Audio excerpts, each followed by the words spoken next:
सिर्फ जौनपुर नहीं, इर्द गिर्द के जिलों में आप देख लें, आए दिन क्राइम चरम पे चलता चला जा रहा है। और इनकी पुलिस, इनके जितने अधिकारी हैं, वो सिर्फ और सिर्फ भारतीय जनता पार्टी के ठेकेदार बन करके काम कर रहे हैं। और उसका उदाहरण हमने देखा जब आजाद बिंद घोड़ी चढ़ने जा रहा था, तो भारतीय जनता पार्टी के प्रेषित गुंडों ने गोली मारकर हत्या कर दी।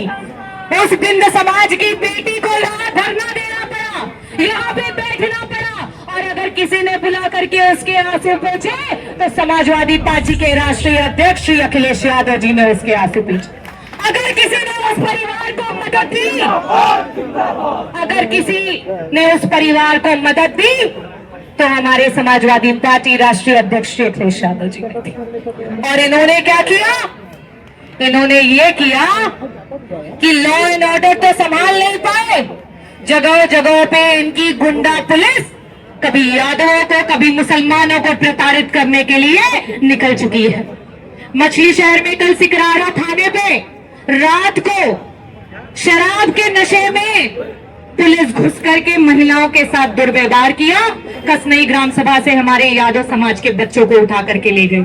ये सिर्फ सिकरारा थाने की बात नहीं है, यही शाहगंज थाने पे हो रहा है, यही बदलापुर में हो रहा है, ये 9 विधानसभाओं में हो रहा है, जिले के कोने कोने में हो रहा है, इर्द गिर्द के जिलों में हो रहा है, पूरे प्रदेश के कोने कोने में ये हो रहा है। लेकिन जुल्मी जब जब जुल्म करेगा सत्ता के गलियारों से, तो चप्पा चप्पा गूंज उठेगा। ये जौनपुर का चप्पा चप्पा है, ये तो अभी एक आगाज है, महाआंदोलन की शुरुआत है। हमारे नायक ने कहा कि हमें यहाँ पहुंचना है, हम ट्रेलर देने आए हैं। और अगर इसी तरीके से आपने हमारे बच्चों को उठाया बिना किसी प्रूफ, बिना किसी इन्वेस्टिगेशन के, तो हम कोर्ट के दरवाजे तक जाएंगे और सिर्फ थाना क्या, जहां जहां आप बैठे हैं वो सारी कुर्सियां हिलाएंगे। यहाँ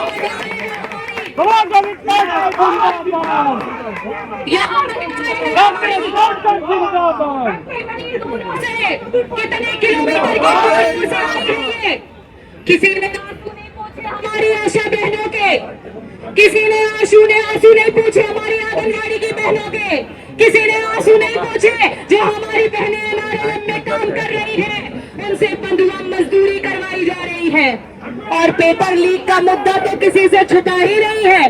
भारतीय जनता पार्टी ने फैशन बना लिया है, क्योंकि इनके मंत्रियों का पेशा है करप्शन, तो इस करप्शन का कहीं उजागर ना हो जाए, इसलिए इन्होंने सारे बड़े बड़े संस्थानों की परीक्षाओं को कराने वाले जो ये संस्थान की परीक्षाएं करते हैं, उन्हें प्राइवेट लोगों को सौंप दिया है कि जब ये करप्शन करे, जब ये घोटाले करे, जब पेपर लीक हो, तो कोई मंत्री को जवाब ना देना पड़े। ये इनके प्राइवेट लोग जो संस्थानें परीक्षाएं करा रही हैं, वो इसका उत्तरदायित्व ले। और उसके बाद हमारा होम चूज कर, हमारा पैसा चूज कर, जनता के टैक्स के पैसे से एक नया आंदोलन खड़ा करने का प्रयास किया। सोशल मीडिया पे, व्हाट्सएप पे, इंस्टाग्राम पे, फेसबुक पे नेगेटिव कैंपेनिंग करने का, चाहे वो हमारा इंडिया गठबंधन का कोई भी नेता हो, प्रत्येक व्यक्ति के खिलाफ इन्होंने पैसे दे दे करके नेगेटिव कैंपेनिंग करने का जो है इन्होंने प्रचार प्रसार किया। चाहे वो राष्ट्रीय अध्यक्ष जी हो श्री अखिलेश यादव जी, चाहे आपके नेता हो राहुल गांधी जी, चाहे ममता बनर्जी जी, इन्होंने हर एक नेता जो संविधान के नाते आज देश के लोगों के लिए लड़ रहा है, उसकी छवि खराब करने का प्रयास किया। और यहाँ तक कि जनता को कॉकरोच, ये तो कोई सोच भी नहीं सकता था कि जनता को, हमारे युवाओं को कॉकरोच कहने का काम किया। और जनता ने क्या किया? जो मुहिम इन्होंने पैसों से इन 15 सालों में खड़ी की, देश के युवाओं ने मात्र 2 दिनों में उसको धाराशाही करके दिखा दिया और 20 मिलियन पहुंच गए हमारे कॉकरोच। मैं कॉकरोच यहाँ बेटा हर एक व्यक्ति, एक एक व्यक्ति जो है, जो इस संविधान को बचाने के लिए लगा है, हम सब अपने आप को कॉकरोच मानते हैं। और आपको भारतीय जनता पार्टी को खा करके खत्म करेंगे 27 में, हम तैयार हैं। तो मैं चाहूंगी कि इस धरने में भी और भी हमारे माननीय सदस्यों को बोलना है, तो आपको एक बार ऊर्जावान तरीके से कि जुल्मी जब जब जुल्म करेगा सत्ता के गलियारों से चप्पा चप्पा गूंज उठेगा, चप्पा चप्पा गूंज उठेगा, चप्पा चप्पा गूंज उठेगा।